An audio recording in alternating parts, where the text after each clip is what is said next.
Hello, my fellow foam flinging enthusiasts. It is I, Andrew, aka Dart Sweep, and welcome back to another episode of the Foam Zone. Zone. We got to invest in some production value here and get some voice enhancers to do the echo for me.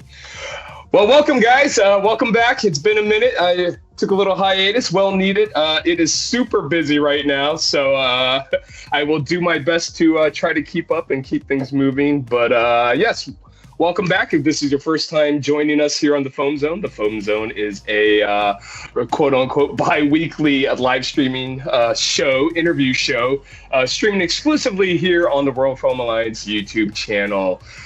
In case you don't know what the World Foam Alliance is, the World Foam Alliance is a website that is dedicated to essentially being a hub to connect all our clubs together. So we are actually deep in talks and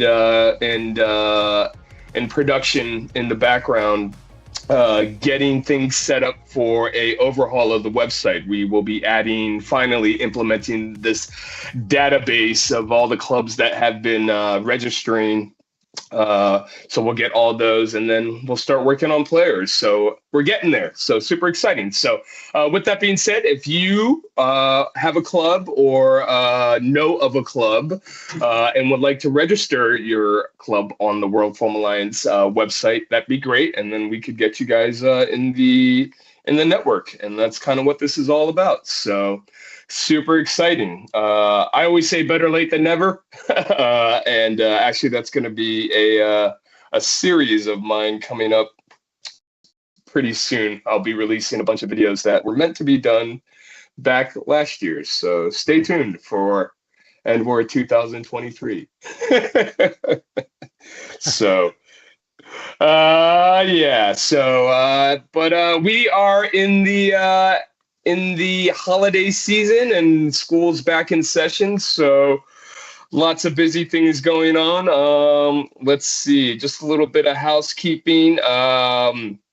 At some point, I think next week we're going to be having the Canadians, Jeff Hicks and Jeff Blue from Tang, Toronto area Nerf group.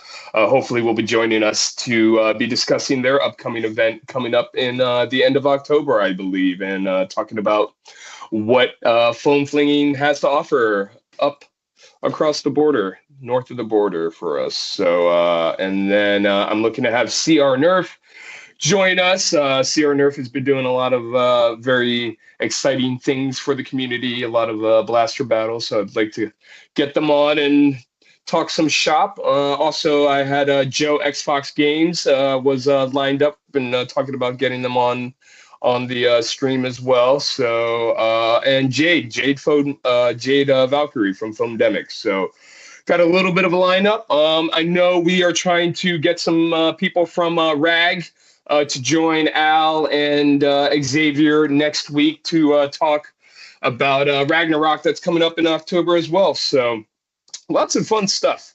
going on.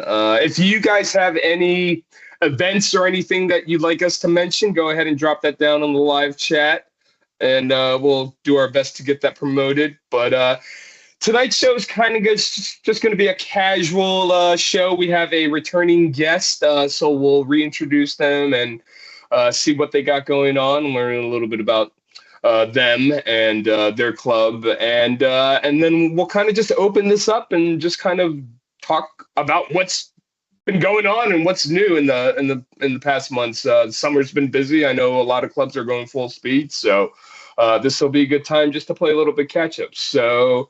Yeah, without further ado, I would like to reintroduce our guests for this evening. I think we had them on about almost a year ago, I want to say, maybe less than, but time certainly does fly. They hail from the Richmond, Virginia area and has frequently attended our Maryland Foam Alliance events up here in Maryland. And they are involved in the autistic community, hosting charity events and and volunteering their time and hosting events for things like that. So we'll talk a little bit about that. But yeah, let's introduce our guests for this evening. I'm sure some of you are already familiar. I'm not sure how many are actually watching currently, but for those that are watching, hello. And like I said, if there's anything you guys want to talk about, go ahead and drop that down in the live chat. Someone's going to have to relay that to me, I think, because my live chat, oh, there it goes. My live chat is working. So sweet. General Strife is in the house. Wizard Builds is there. So welcome, guys. Good to see you guys again. Got to get you guys on the show, actually, at some point. So maybe you guys will be our next guest. You are always here. We appreciate you, man. So, but yes, you guys may know our guest from past episode, but good friend of mine, and never get enough chance to fling foam together. Just not enough opportunities. Yeah, always busy. But we have Pac-Man, aka Danny Pac from Richmond Nerf Club down in Richmond. How's everybody doing? Thanks for having me on again, Drew. I haven't seen you in a while. You know, I feel like we're always, always like it just happened yesterday. But I know you've been like super busy. I've been kind of busy with the wife and family a little bit, and work, of course. But yeah, I did have, like you said, I had some time to do some volunteer work over the summer. At least got to do that besides trying to attempt to run a club. So that's still kind of slow going and on the back burner, but I'm still interested. I know a lot of people have been dropping like flies here over the last couple of years, but I've been doing it. It's going on a decade now, I think, from the early Coop videos, and now I'm still interested in the stuff that's still coming out. I'm still watching videos. Yeah. Well, it's interesting it's interesting that you say that dropping like flies. I'm actually finding the opposite. We do have a little. I meant like little turnover. The old heads. For sure, the old guard. Yeah. Absolutely. We're always going to have new breed, which is definitely. Absolutely. Looking forward, that's a breath of fresh air. New perspective. Nothing against old school, but I'm kind of old school, and so are you. But it's all about pushing the hobby forward if you continue to the rest of us still doing it. So I like seeing the changes and different things that come out. Yeah, I don't know if I'm old school as much as I am old, but I appreciate that. And friendly reminder, I did just get in the hobby relatively recently during the pandemic, so not too old.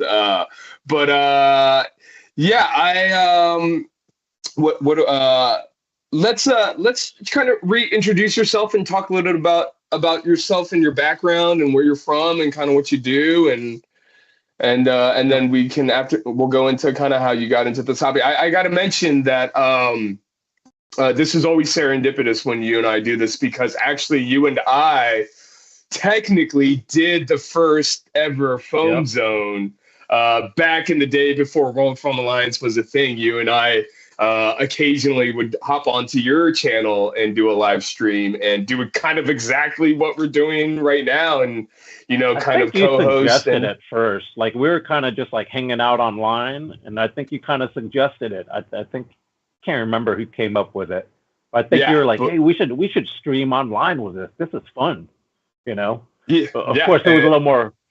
We were talking for 3-4 hours. I don't think not many people are watching. It's not studio level like this. No. But my favorite thing is I always like to say it's always interesting to see things how they evolve, and you can definitely see if you ever get a chance, go to your channel and check out that live stream we did, and kind of how that evolved into what we're kind of doing here. And the foundation's really kind of the same. I remember we had I think we had Josh France from France Foamworks on. We had Jade from Foamdemic and Gyroscope, if any of you guys are familiar with Gyroscope. Speaking of old people, old players, but yes, it's always funny to have you on, because this is kind of where it started. But why don't you tell us a little bit about yourself, a little bit of background, and then we'll kind of get into kind of how you got into foam flinging. Yeah, well, I'm Danny Pac. As Drew likes to call me Pac-Man because of my last name. started getting into it, because kids, I was more into Legos when I first started, was interested in what children were playing with, and during toddler age, you can only put the rings and the matching, but so many times, to where it's not that interesting. Legos got really interesting, during my kid's childhood. It's like you're reliving your childhood pretty much. That's pretty much how I got into Nerf. As my son got older, it was like, ooh, they didn't have these kind of things when I was a kid. We had like a Nerf football or Nerf ball, and it made a whirly noise when he threw it or went further. There wasn't really Nerf blasters when I was a kid. We had lawn darts, that's what we threw at each other in the 80s. Yeah, my first thing that happened where I got into kind of modifying blasters was I think my son had a Retaliator. That was not the first blaster we bought. I think it's the second one. I think the first one was a Flip Fury. I think it was a Flip Fury was the first one. I think the Retaliator was the second, and it was the white Elite version. And it got jammed, immediately, just probably a user error, or, it's a Retaliator. If you just use it half stroke it, dart goes angled wrong. Anyways, it got jammed up pretty bad because my son probably ran 3 or 4 darts through it. That's when you got to start looking up YouTube videos. That's, not, during that time, that's how you learn how to do anything from fixing something on your car or your washer or dryer. So why not Nerf blasters? So, that's where I think I found my first videos. I don't know if it was Coop or Drac or somebody was taking apart a Retaliator, and then I started going, hey, these people are increasing the power on these things. That's kind of cool. And, from then on, I kind of decided that was a lot cooler than Legos. No offense, Lego guys, but my preference is up on the wall behind me. Yeah, don't let Xavier hear you say that. I can talk about how I kind of got into Nerf Club. My first experience trying to find a Nerf Club, you guys are kind of spoiled nowadays, because back then, 9-10 years ago, maybe it was 8 years ago, because to be honest, I was modding by myself for like 2 years, just in my garage before I was like, hey, I like doing this. I need to find other people with this same interest. And I started, of course, trolling Facebook. People my age, old people like Drew, we we trolled the Facebook pages, and then I kept running into dead pages where like some teenagers started something, and then it ended, and it already ended like a year ago, and I'm like, well, I missed it, and I couldn't find anything. I finally ran across the club I'm currently trying to run, Richmond Nerf Club, and it was run by somebody else, James, my buddy who moved away, and actually Gyroscope was a member in that too, Jeremy. So they were the admins. It really was just them two trying to start something up. So I'm like, cool. These guys are geeky enough to where like, we've got 2 and that's enough. Oh, we found a third. And then, to be honest, when I first found them, I just wanted more help, I guess, with modding. I wasn't doing, I did spring swaps and like opened up and stuff, but I wasn't doing full breaches. I wasn't doing lipos and stuff. I did a rewire on my own, I believe, but I wasn't like doing lipos yet. I was doing like IMR batteries and stuff.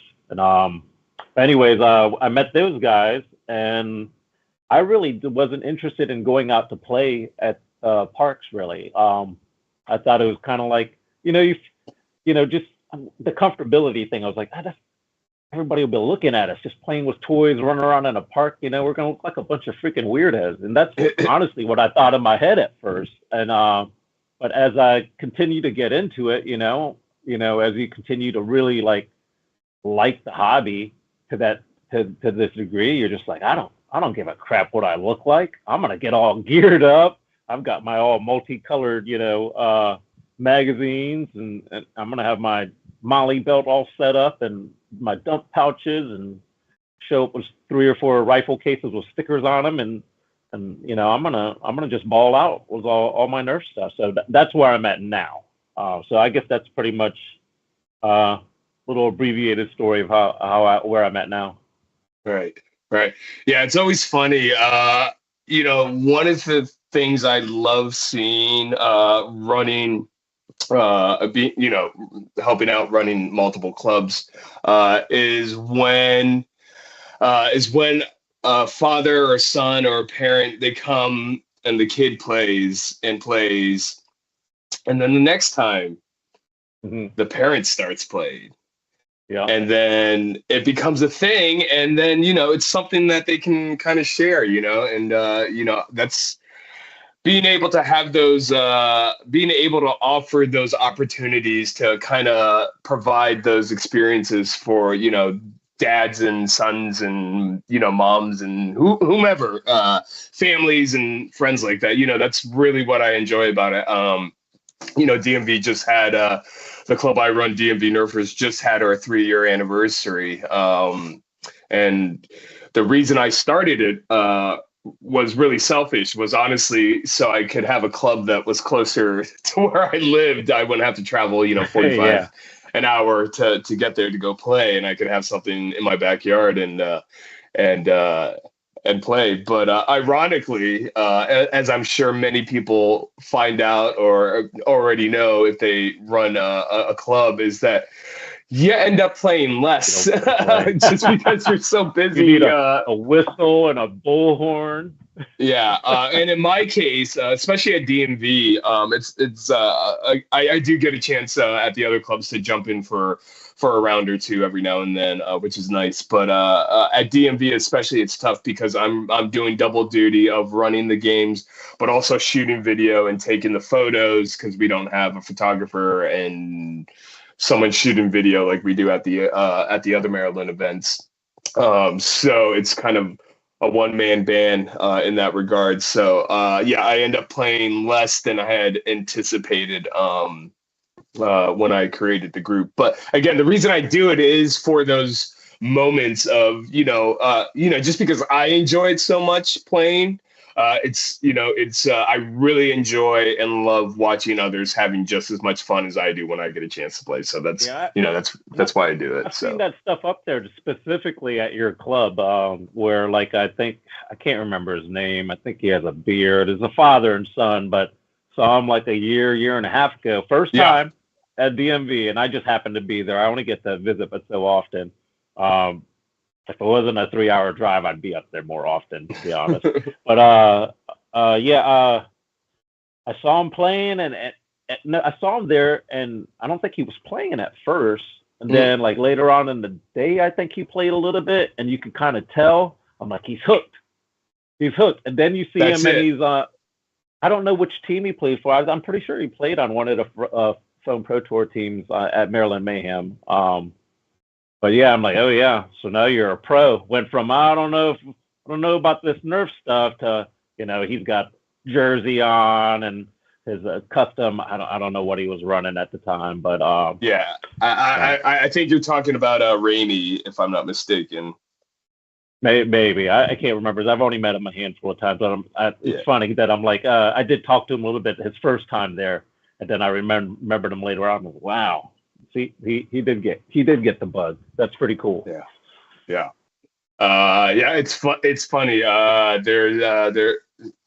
originally, when you were talking about the guy with the beard and his son, I was thinking of this father and son that just came this past weekend, and they just started coming. And again, the dad didn't play originally, and then the next time he ended up playing. But it's funny because now the dad is running a BK 2S. Oh yeah, it's only been to win a little bit. Yeah, it's only been a couple weeks. It's only been a few events. So, but that's how it happens. But I love it. I absolutely love it. So one thing I want to ask the audience, if anyone is watching, and they have a club, what are some of the popular blasters trendy blasters that you have noticed have been pretty popular on the field being used? I can tell you from my experience, the Unicorn Blaster has been popping up on the field for stock rounds. I forget who makes it. Have you seen the Blaster anybody run? Have you seen anybody run, what is it called, the Crush or Rush? Or there's two versions. I think the Rush is the angled one, and the Crush is a straight talon mag. Which one is the Crush? I think it just came out. Just wondering if you've seen it. You've seen more current stuff than I do. So I'm not sure. I'm sure I would know if I seen it. It's a Springer. It's a Springer. It's pretty.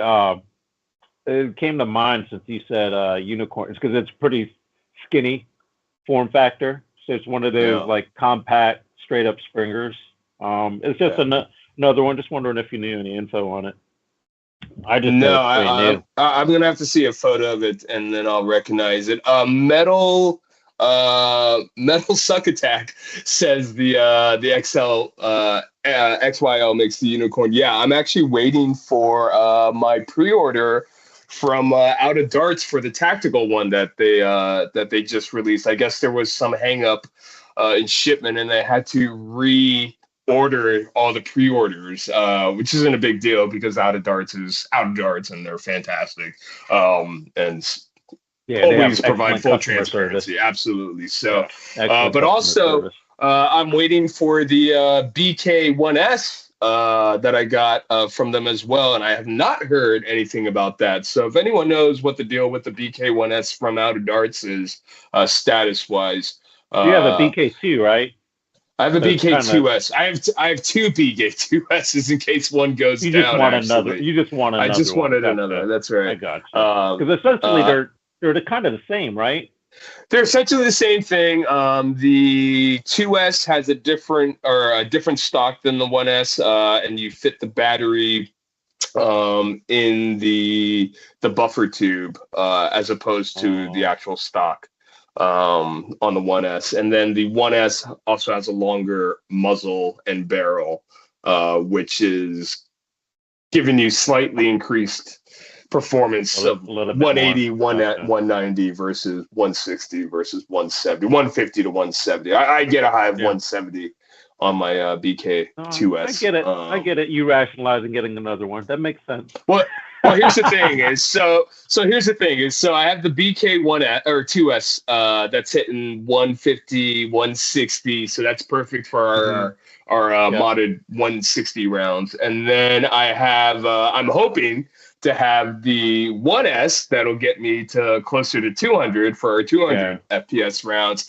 And then my inverted scales is like hitting like 270, like 280, like sometimes depending on which darts you are. So for our 300 FPS games, I'll just keep the inverted scales.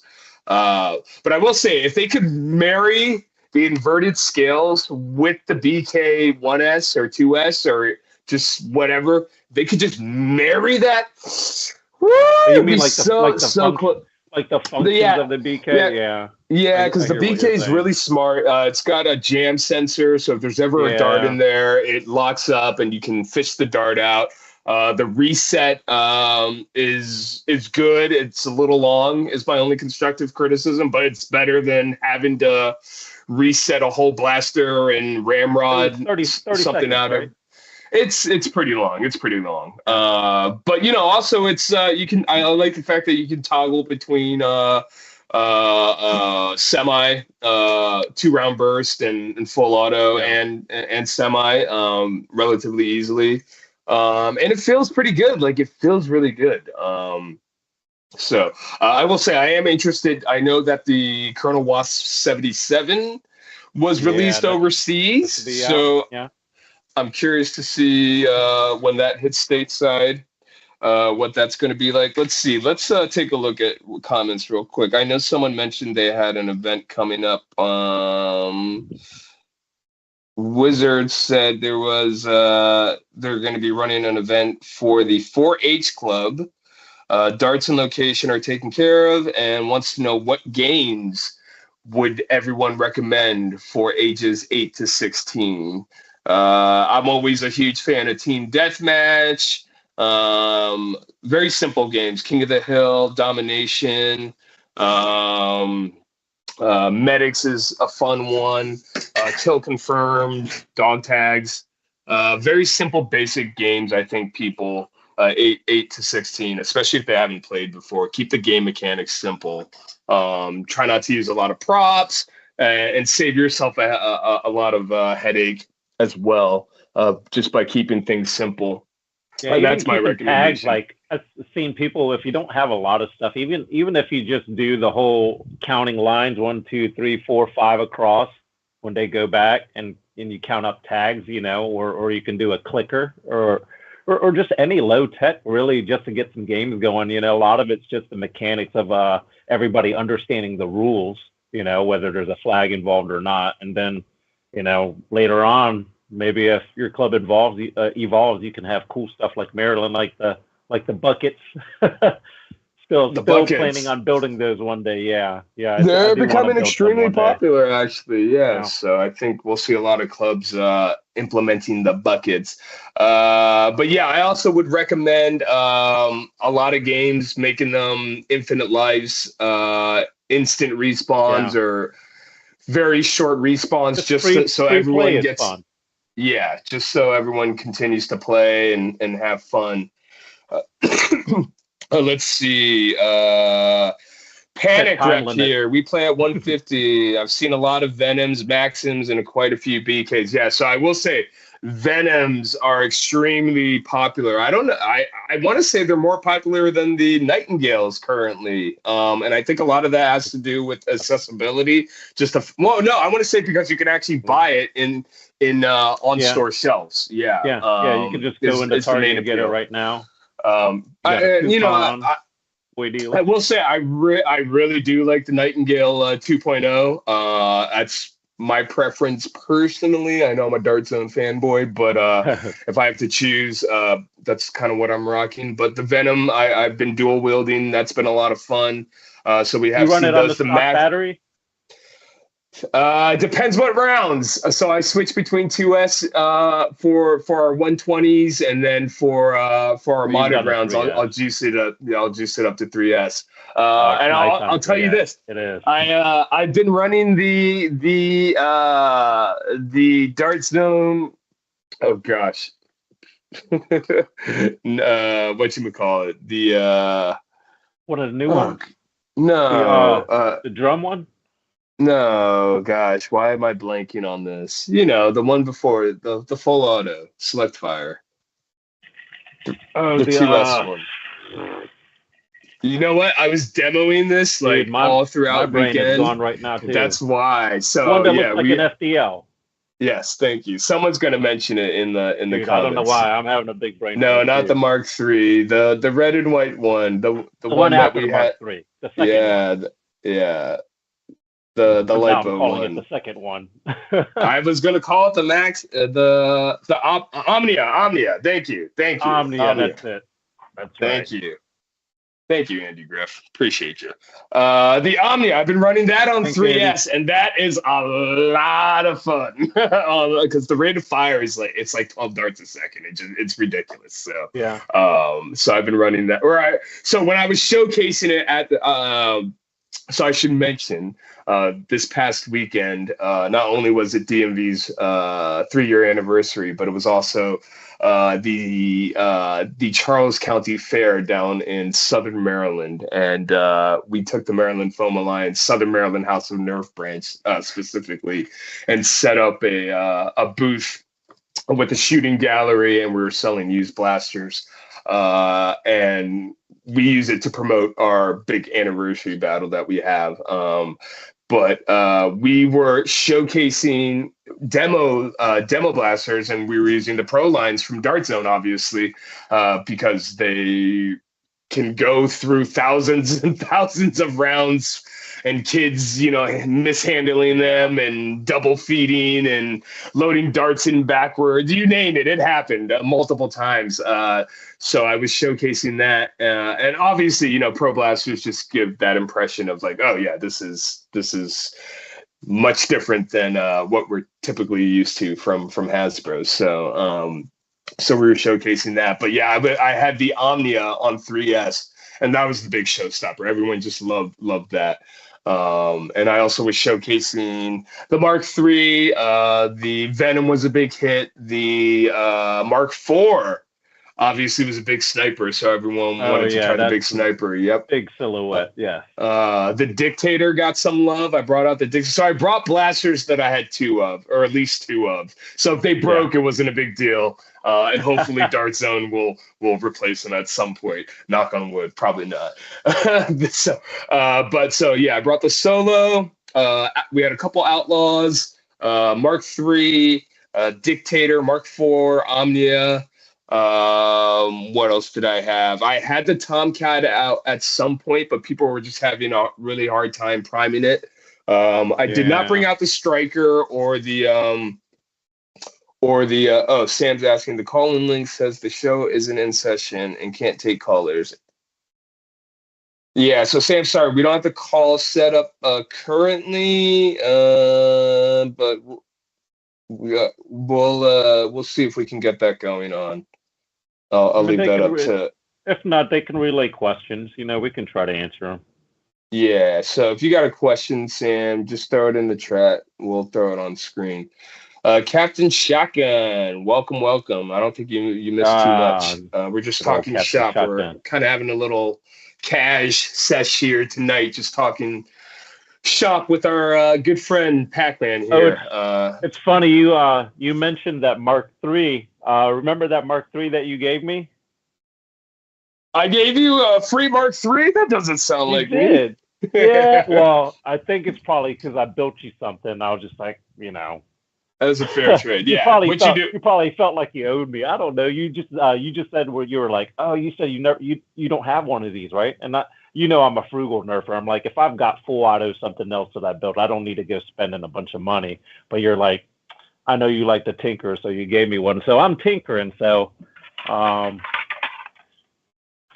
about all that's left inside of I've got the Mark III shell here. I don't know which way my camera's going. I'm going to stick, sorry, reaching down. I'm going to stick a Rapid Strike pusher into a Mark III. Why? Just for fun. I like the Rapid Strike pusher. It's, do I have one here? I do, but I don't have batteries on it. But I'm curious if anyone has done full auto to their Maxim, and if so, I'd like to see that. Because apparently, not only did Dart Zone provide and spoil us with an XT30 connector hidden, just kind of very reminiscent of the Mark III, but they also shelled out enough space for you to put in a full auto kit in it. It looks like. Yeah, I think I've heard a couple of people I've heard it being done already, but I haven't seen any posts about it. I'm almost curious enough to go spend $40 and put a full auto in it myself, because it looks like the motor, what's it called, the full auto gear sits right in there. I mean, they have an area for it, so it's just a matter of getting the pusher and the teeth correct to get it to catch. It doesn't even look like you have to make like in the Stripe, you had to have like 3D other printed parts that were like molded to fit in there so that everything, the motor and the gear, the pinion gear, everything fit in there correctly. And even that was kind of like wonky to install into a Strife. And you had to have a little bit of modding skills to make sure everything lined up correctly. But having an existing shell was already like a cutout area for it. That's kind of a game changer. If it just needs a couple pieces, I think it'll be an easier fit if Out of Darts or whoever's designing parts for it. I think it'll be pretty easy for them to get together and put something out. So I'm curious to see. I mean, for $40, and I mean, it'd be a nice entry to get into and just build your own. It might be an easier time modding than what we used to do too. So I had a question for Andy. Andy, what is available on M41's gel site? I'm going to guess maybe the 77, and if so, I may have to visit that right after we get off. Right after, or you're doing it right now. No, I'll be patient. I'll wait. It's confirmed, the 77. Damn Yeah. All right. Well, at least I have something to look forward to after the show. So sweet, awesome. Yeah. So let's see. Yeah, the Maxim. I had a chance to field it a couple times. I like it. I like it a lot. I will say, in my honest opinion, I don't know if I like it better than the Strife X, but when you think about what the Strife X is and how much it costs, and then how much the Maxim is and kind of what it offers, the Yeah. Maxim is really tough to argue with. I really like the Maxim for 150 rounds, especially on 3S. How's the accuracy on it? It shoots straight. That's the best part about it. The feedback I'm getting is the fact that it shoots straight. I mean, that's going to be a huge selling point for people in our hobby. I mean, you know, some people are casuals, or people are, you know, I know old school was one mag, one tag, but you know, the flywheelers are getting better, and they've been a little better for the last couple of years. Yeah. Oh no, they're fantastic. So it's nice to see, and now it's on the shelf like that. That's amazing. Yeah. So, but yeah, I will say the Strife X, I don't know. There's something about the Strife X that's maybe it's nostalgia or something, but the Strife X feels really good to use. But again, like the Maxim for $40, XD30 ready to go for full auto. And you can get it on store shelves. It's really tough to beat. So if you get a chance, definitely check that out. Let's see. If anyone missed it, Captain Shotgun says Out of Darts is selling used 3D printers if you can pick them up from the warehouse. Let's see. And then Strife is saying, have you seen that Target is selling $11 dictators on eBay? Yeah, so there is a third-party liquidator on eBay, I think, that bought up a lot of Dart Zone inventory that is having crazy deals on some Dart Zone blasters, including the dictators, for like $10-12. So definitely worth checking out. It's legit for sure. I may be picking up a few dictators myself. Target owned that eBay. Oh, is it? Okay. Yeah, I think it's Target though. I think it's like their clearance eBay kind of thing. So it's, at least that's a rumor I saw somewhere.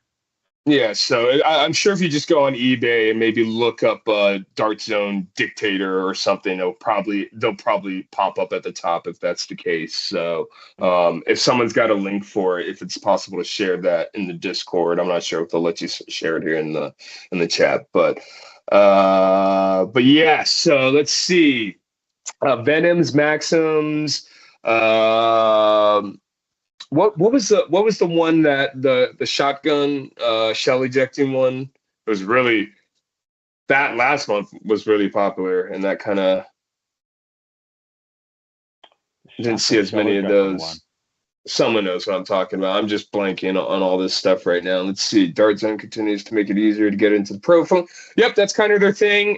Mass market, and I think that's kind of like, you know, I always have this discussion with, you know, people in the hobby and community, or, you know, we're just so used to 3D printed blasters and, you know, FPS chasing and optimizing it to get it to do what we want specifically. But, you know, I think a lot, and, you know, Dart Zone will come out with a blaster and then everyone's a critic and has something to say. But, you know, I think a lot of the times you know, the goal really is mass market. That's really who they're targeting. And it just so happens that it's good enough for a lot of the pro level and competitive stuff that we're playing at these days at these clubs. But, you know, and that's kind of why I like them, because, you know, they'll be able to put out stock blasters, you know, that Hasbro has and everything like that.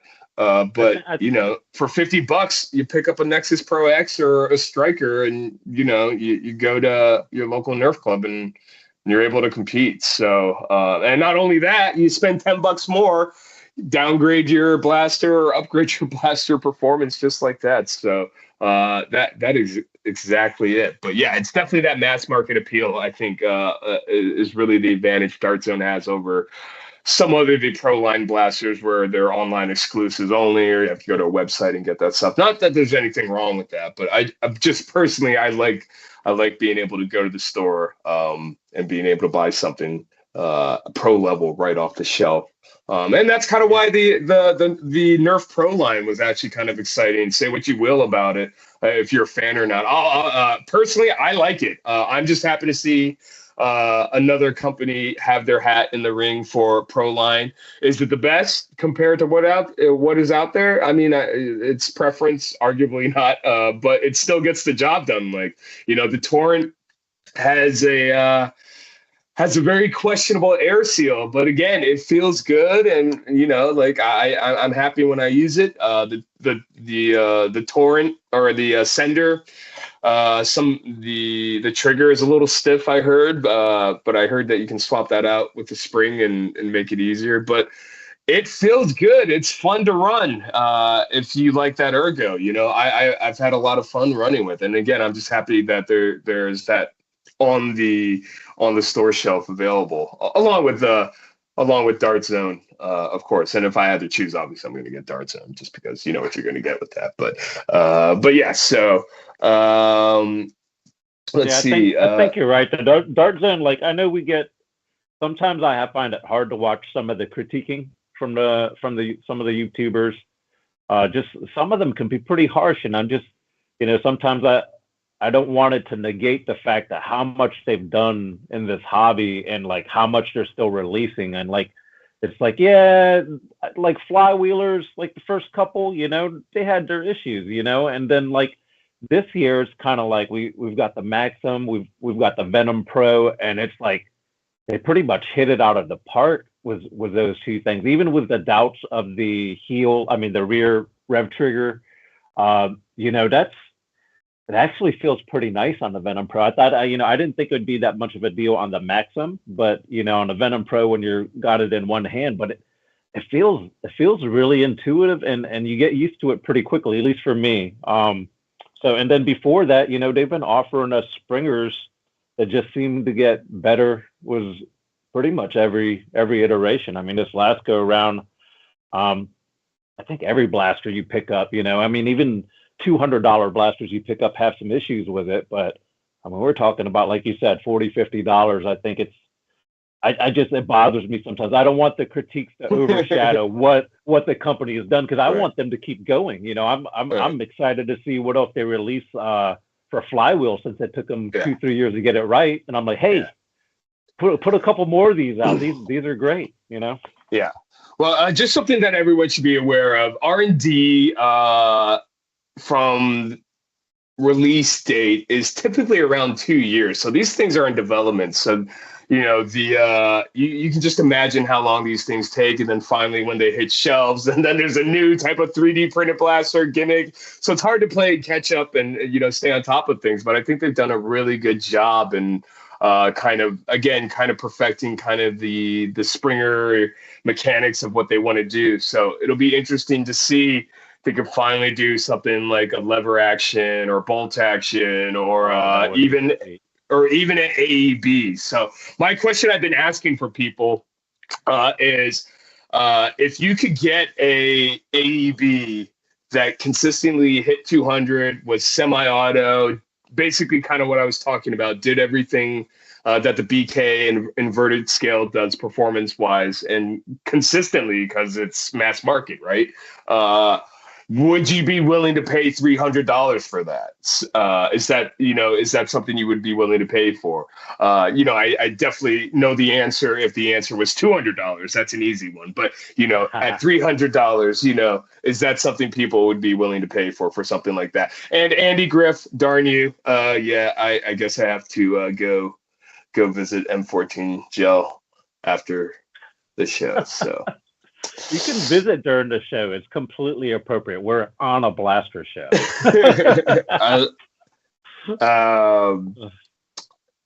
Disposable income, that's the issue. But maybe that's always my issue. Yeah.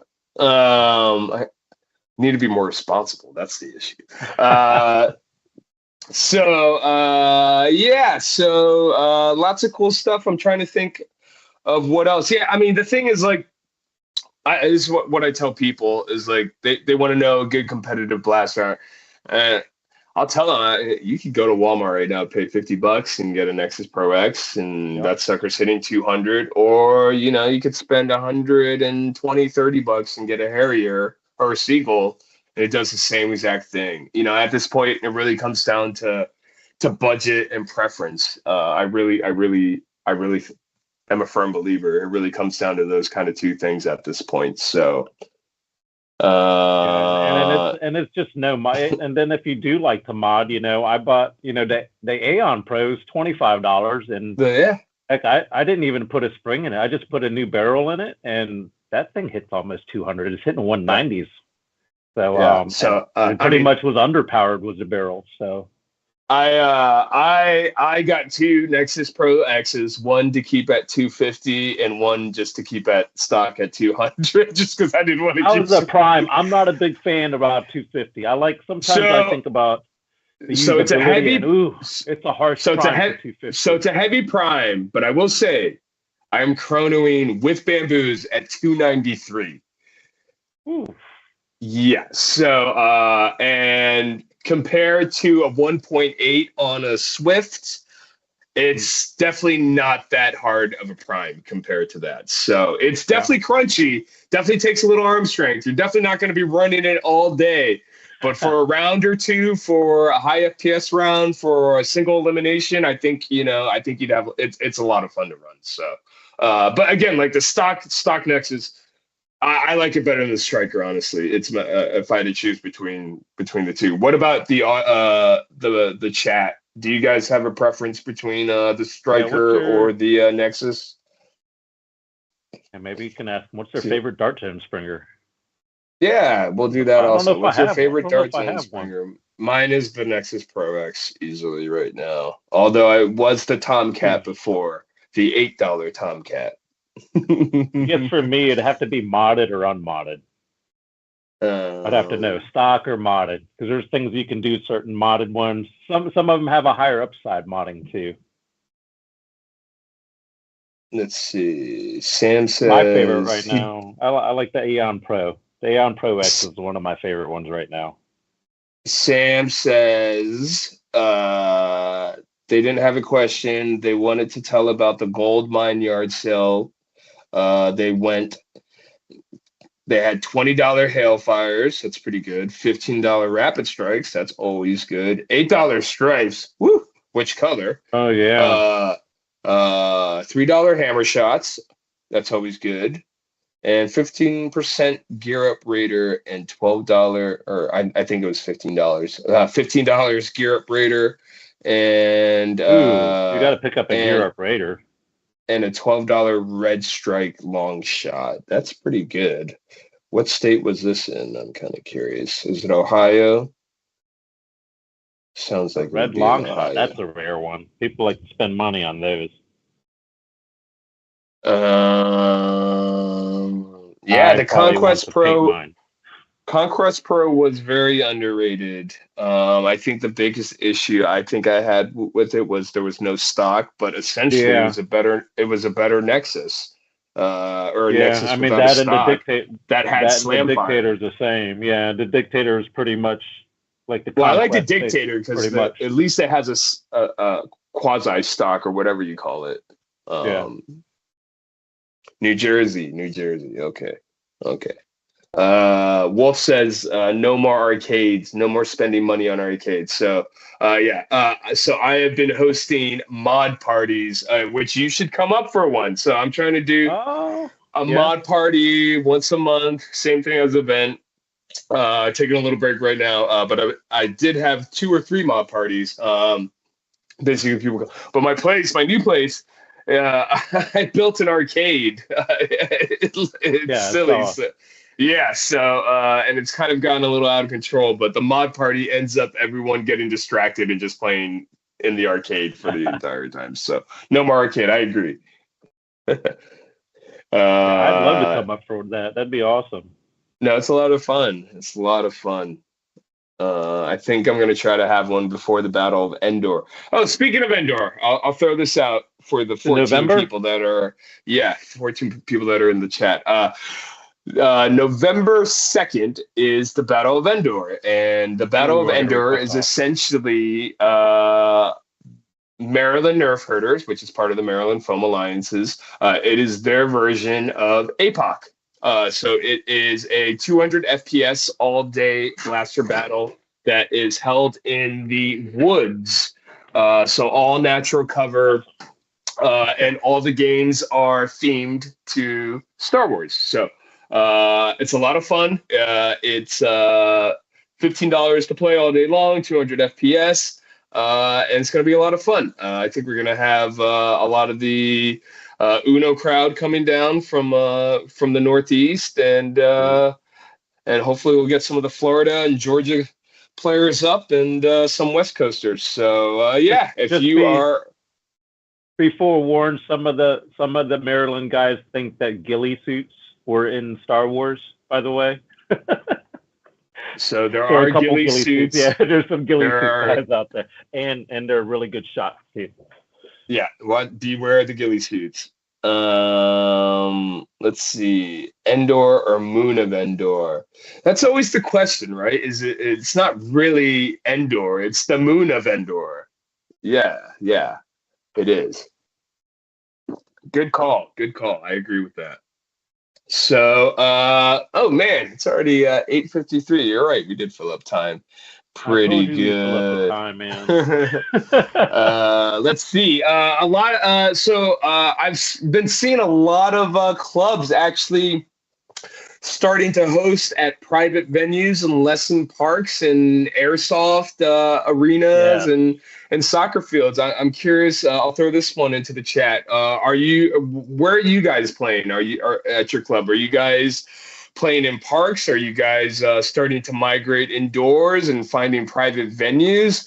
I know Rob from Uno just started partnering up with Puddletown Adventures up in Connecticut, a private venue, which I heard was a lot of fun. So hopefully I'll get a chance to check that out and see what that's all about. But yeah, I've been seeing a lot of private venue play pop up, so I'm just kind of curious if that's happening for anyone watching.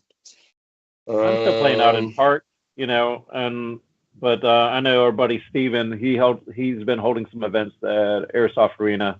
I'm hoping that starts up soon again, or even if it's something that I can indulge in, and if there's something I can help scheduling wise, because to be honest, it's been kind of hard getting going during summertime for me, just with trying to get other people involved that want to, meet up, and a lot of family people, So, but we do have. I do recommend, if you're having a hard time getting up and running in your club, there are a lot of times if you can get an adjacent club and start talking with them. I know like Hampton Roads, they've been doing stuff with the William and Mary Club, and I got to go to an event at William and Mary campus, like in an art studio building, and it was awesome. It was just like when we went to the Airsoft Arena, except for it was a student building setting, and just we had multiple floors.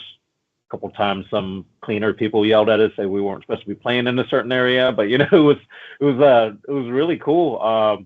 They have leadership at William and Mary, of course, that was able to, get us a building to play in. Now they're the oldest. They're the oldest HVZ club, if I'm not mistaken.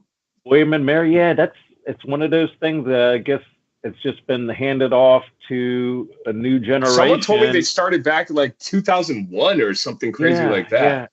And well, that was my first experience where they're playing up to. We played 150 rounds, but we were also playing indoors, kind of CQB 200 FPS. So you got to have a little bit of pain tolerance, because I mean there are points where there are corridors where you open big doors from hallways, and if you didn't know somebody was opening a door behind you, you're getting hit in the back at 200 FPS, only like 10, 15 feet, just because you didn't see the guy behind you coming behind a door.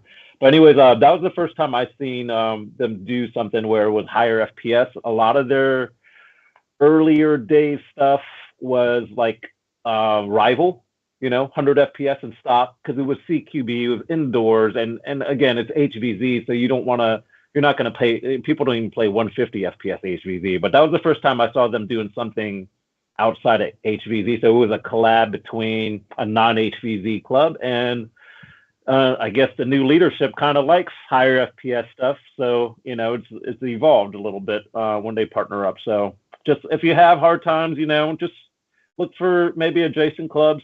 I know it might be a little bit of a drive, but it might be worth the effort. Yeah. The comment here is saying CR Nerf hosted games at Dragon's Lair and the library. I saw. If you guys get a chance, definitely go check out CR Nerf's Instagram and Facebook page, and you can see the photos. Lots of good stuff, lots of good outreach and showcasing the hobby going on there. I think it's really cool personally, but I heard he's good people. Yeah, I had the pleasure of meeting Andy and CR Nerf when we were in Chicago with Dart Zones, so that was a lot of fun. Big dude, taller than I thought. What was gonna say? I actually kind of want to do something similar. I would love to host kind of a lock-in event or something at like the local laser tag arena. I'm trying to figure out the logistics. The one that is around me is Monster Golf. So that's extremely corporate. So I'm not quite sure the logistics that would be involved in getting something like that. But having, I've always wanted to do a blaster battle in a laser tag arena, a multi-level laser tag arena, just because I think that would be so much fun. So hopefully I do a little research and see if we can make that happen, because I think that would be a lot of fun. And also hosting, local library. That's great, especially if you're looking to get younger players introduced and involved. I think the library is a great venue and opportunity to get people into foam flinging, especially in that environment. So that's pretty cool. Let's see. Yeah. So what about you guys? Why don't you tell us a little bit about Richmond Nerf Club? It's 9 o'clock right now, So I'm kind of in a rebuilding stage, mainly myself. Since it's mainly myself, I try to get it together. I think I'm going to try to do some mod parties. We got wintertime coming up, so I'm going to try to make a push. I'm going to see if I can do it in a public space. I think it's just adds to, I don't know, like a more official fun factor, and it feels more official going out and being somewhere. Even if it was like I know they have like conference rooms in Publix, the grocery store. Maybe I could set up in a conference room in there, and it's soundproof so we can test and everything. So, and it's free. You just put down a $50 deposit. So if you have a Publix near you, maybe you can host a mod party there. I don't think you have any up where you live, Andrew. I think that's where I'm going, and then from there, I need to find, like you were saying, indoor venue, and there'd be money involved. But, if you've got players, a lot of people get worried about money. If you've got players to sustain what the place costs to rent out, it's not going to cost you anything than what you're already spending on the hobby. Right. So I know some people are apprehensive about it, but heck, you wouldn't have to worry about Karens out at the park. You wouldn't have to worry about police, and there's so many less worries when you're at a private venue. So that's the next push that I need to make. And also, your club just looks more official. And then I think if you're doing stuff like that, it's kind of like sell what you want to sell. Good night, Sam. Not limit yourself. And people will come because you're holding that kind of event. So anybody's trying to start up clubs or want to help me start up a club near Richmond, you know where to reach me. Facebook, online somewhere. Just give me a call. But yeah, that's where I'm at right now. Yeah. So speaking of costs, I'll just throw this out for the chat. the Maryland Foam Alliance, and I mean, I'm sure everyone has these discussions, but a couple discussions lately we've been having is in the hobby, just generally speaking, for HVZ events. Hypothetically speaking, what are people's thoughts and feelings of, paying $5 or $10 for an HVZ event if it's not held on a school campus, if it's on a private venue, if that meant you were guaranteed a better overall experience because that money's going towards resources like staffing and providing headbands and swag and things like that. Just overall, would you be willing to pay that $5 or $10 for that? If it was if it was a private venue, or even if it wasn't, even if it was on campus, these things aren't free, of course. So yeah, that's my question. For that, would you be willing to pay a little bit extra, invest a little bit for a better experience overall? So that's kind of a hot discussion that pops up all the time. So just curious what everyone thinks about that. My other appropriate, like you said. Yeah. I mean, that's not. Well, here's the thing. Make up on the fly. Here's the thing. Is like thing. Yeah, absolutely. At this point, traditionally HVZ was started, on college campuses, with clubs. So again, it's kind of hard to charge people to, go to club events, even though it happens or whatever. But just where we are after 20 some years of HVZ or 30 years of HVZ, however long it's been going on for, things evolve, things change, it may not always be on a campus. It may be somewhere else. And in that case, what are the costs that are involved to host something like that? And then where does that money come from? But again, like the main thing is like, if you pay a little bit X amount, that money is going to be allocated and going towards something to provide an overall better experience is the idea and the theory. So that's all. Just kind of curious what people's general thoughts on that were. My other question is, in the comp community, we've been having this discussion. Is there an appropriate comp blaster? Can you show up to a comp field and run a stock Hasbro blaster? Is it appropriate?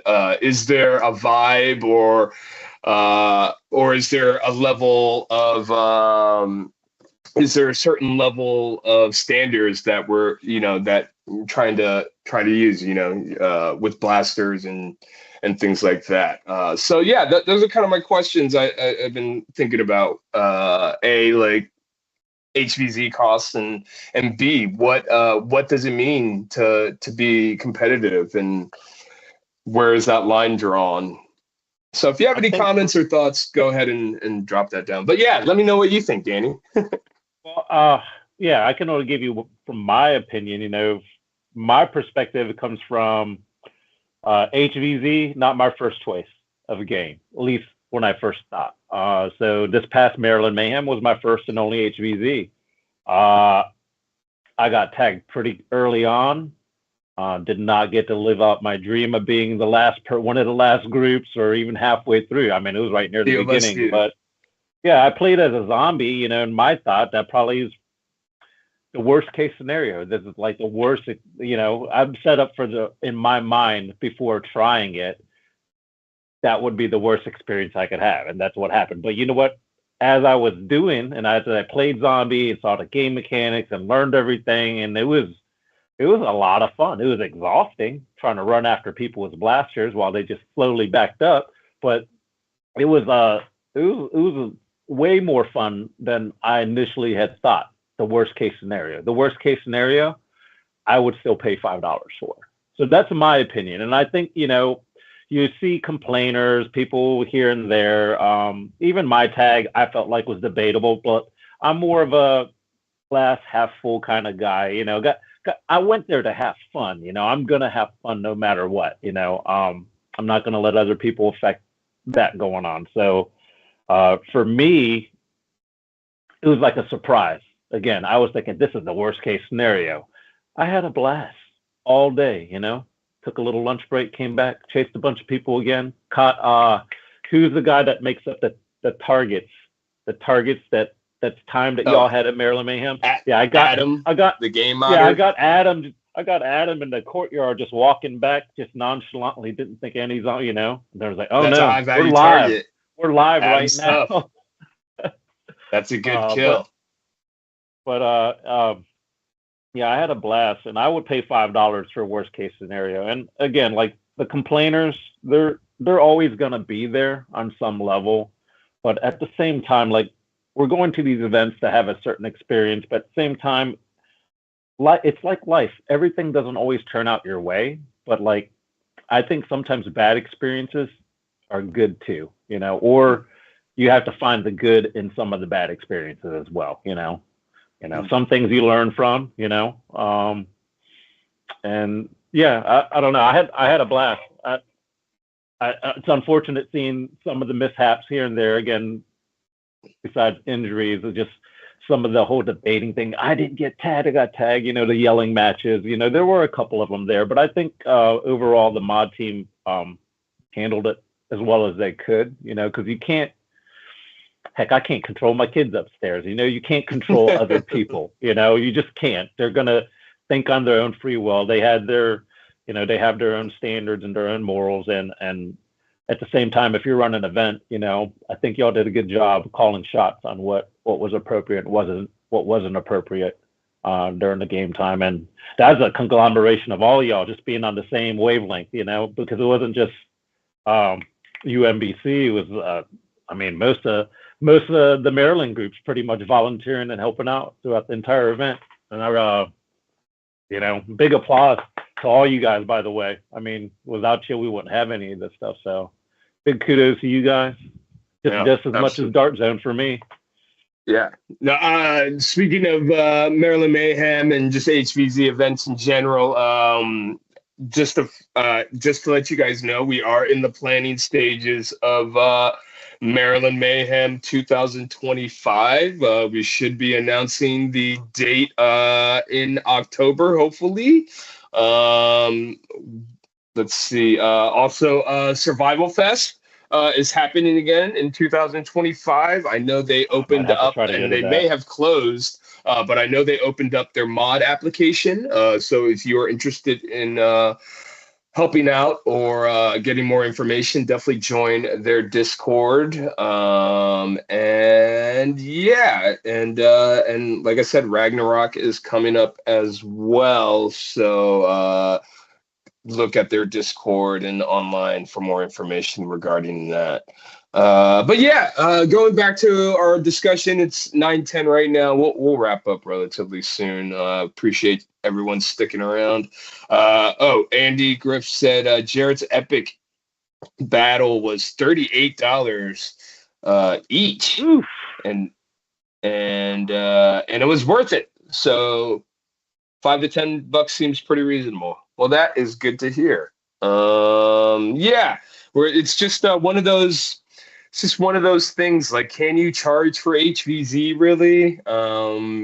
In the past, I think the answer was, arguably no when there's free events, But again, like if you're doing these kind of like large scale, big events today, it's definitely something that may have to be considered. So. But anyways, I just thought that was an interesting one. And then my second question was: Is there a limit? Is there anything to comp? Is there inappropriate comp blasters? Should you only be using high powered blasters, or is it appropriate to really just kind of go cheese it and have fun and play comp that way? What are your thoughts?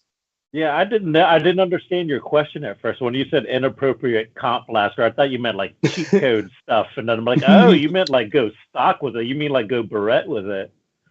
Yeah, I think it'd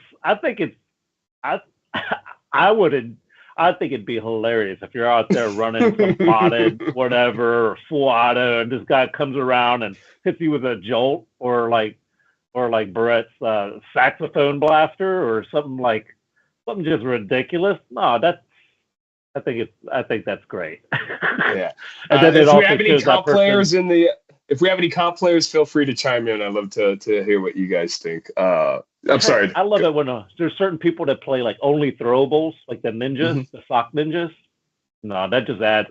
I like variety, so I think it'd be interesting. And then if they get tagged out a bunch, then it's like, oh, I told you so, you know. But but I think either way, I think it adds to the fun, you know.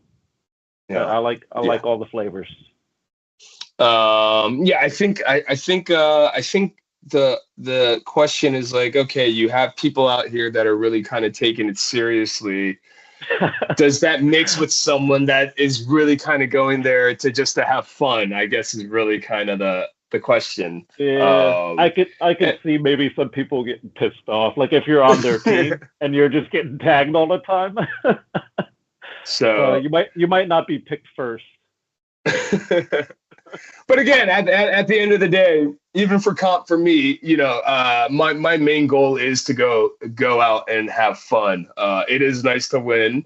I do enjoy winning. I am salty. You're vocal sometimes. When you win. I know you're very vocal when you win. But yeah, so I'm just curious. It was one of the discussions that popped up in our in one of the chats we were having. So I was just kind of curious what people's thoughts were that. Let's see. If you're athletic, you can go stack. If you're older, fatter, or not athletic, you need to have something with FPS. Story of my life. All right. That's why I got all high FPS stuff. That's why I have a spirit. But yeah, so it looks like the time is 9:15. We ate up an hour pretty good. That was my main concern was really just kind of wanting to have a casual sesh here and just kind of catch up and talk about what's been going on. So Danny, where can people find you online and more information about yourself and Richmond Nerf Club? You can find me on Facebook, Richmond Nerf Club, YouTube, Thirsty for Foam. Thirsty spelled with a U because it's like hurt spelled in the middle and thirsty. Anyways, Thirsty for Foam on YouTube. I have Instagram too, Thirsty for Foam. And I post here and there. I think last couple builds I've been building the Moose Elk Springer pistols, the mag and handle. Nice. I got a couple of those. I don't want to get canceled, but I'd like to hear that. The toy. I built my wife one. It's a toy, YouTube. It's a toy. I built my wife one. It was a pink and purple one. I did hers a lower powered one because she couldn't prime it, of course. So hers hits about 120. So good for HVZ too. Nice.